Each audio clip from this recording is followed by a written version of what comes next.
অবৈধ টাকা ছাড়া বৈধ টাকাতে কারোর ইনকাম করে খাওয়া সম্ভব না। আগে ধরেন ১,০০০ টাকা নিয়ে আসলে বাজার টাজার করে বাসায় যাওয়া যেত, এখন ২,০০০ আনলেও হচ্ছে না। প্রতিটা মালের দামই বৃদ্ধি হচ্ছে। আমাকে আর কি বলবো, আমাদের মতন গরিব মানুষের বাঁচতে থাকা আরও মেরে যাওয়া সমান। যে অবস্থা ভাই, আসলে কিছু কেনার মতো নেই, কোনো কিছু সব জিনিসের দাম বাড়তি, সব ডবল রিডবল দাম। তো আমাদের মতো গরিব মানুষের তো এগুলো আসলে কিনে খাওয়া খুব দুষ্কর হয়ে যাচ্ছে। অবৈধ টাকা ছাড়া বৈধ টাকাতে কারোর ইনকাম করে খাওয়া সম্ভব না।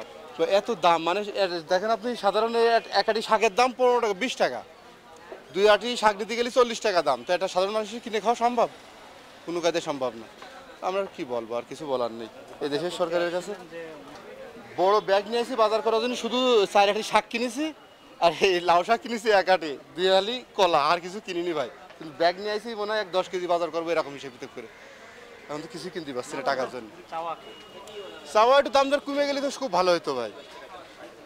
আমাদের তো এটাই চাওয়া, আমরা একটু ভালো মন্দ খাবো দাবো, চলবো ফিরবো, কিন্তু পাচ্ছি না। এখানে তো ৮০০ টাকা খরচ করে ফেললাম, কিন্তু কোনো বাজার কিছুই হলো না ভাই। আমাদের তো কিছু করার নেই, কি করবো ভাই।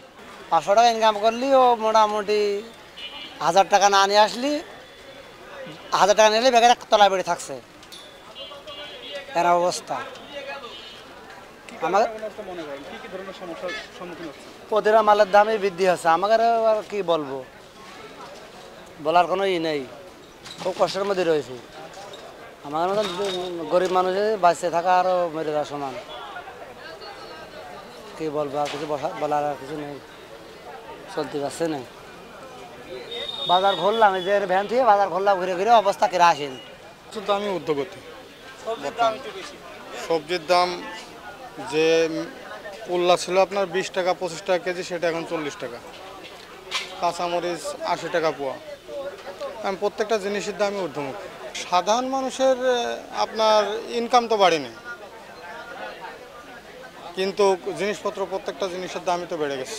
সমস্যা অর্থের। এখন ইনকাম অনুযায়ী তো আগে ধরেন ১,০০০ টাকা নিয়ে আসলে বাজার টাজার করে বাসায় যাওয়া যেত, এখন ২,০০০ আনলেও হচ্ছে না। আজকাল তো লোকজনের যে পয়সা বা যে উপার্জন, তার থেকে বাজারে দ্রব্যমূল্যের দাম অনেকটাই বেশি। যা দেখা যাচ্ছে, বাড়ির থেকে যে প্ল্যান পরিকল্পনা করে বাজারে একজন আসছে, আসার পরে দেখা যাচ্ছে যে সেই পরিমাণ অর্থ তার কাছে হচ্ছে না যে বাজারটা করতে চাচ্ছে। মানে এক কথায় বাজার মূল্য সব কিছুই বেশি। উপায় বলতে এখন দ্রব্যমূল্য যদি আস্তে আস্তে কমে আসে, সব কিছুর মূল্য যদি কমে আসে তাহলেই ঠিক আছে। যদি মূল্য না কমে তাহলে তো হবে না, কারণ মানুষের অর্থ তো পকেটে থাকতে হবে। প্রতিটা দ্রব্য, শুধু শাক সবজি বলে নয়, প্রতিটা আইটেমের মূল্য যদি কমে আসে সেই ক্ষেত্রে সমস্যার সমাধান হবে। এছাড়া সমস্যার সমাধানের কোনো রাস্তা আমি দেখছি না।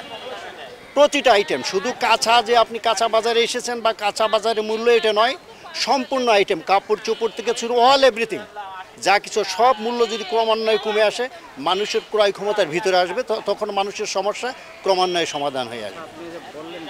এক কেজি কচু ক্রয় করবো, আমি দেখে আসছি ৬০ টাকা, আজকে ৭০ টাকা। ১ কেজি ওল কিনবো ৬০ টাকার, এটা একটা উদাহরণ। আজকে মার্কেটে আসার পরে ৮০ টাকা। আপনি কি করবেন? এক কেজি মরিচের, এক পোয়া মরিচের মূল্য আপনি ধরে আসছেন ৬০ টাকা, আজকে ৭০ টাকা। প্রতিটা আইটেমে এই ধরনের। তাহলে আপনি প্ল্যান করে যে বাড়ির থেকে যে টাকাটা নিয়ে বাইরে হয়েছেন, সেটাতে আপনার সেই টার্গেটে আপনি পৌঁছাইতে পারছেন না, তার আগে আপনার পকেট শূন্য হয়ে যাচ্ছে।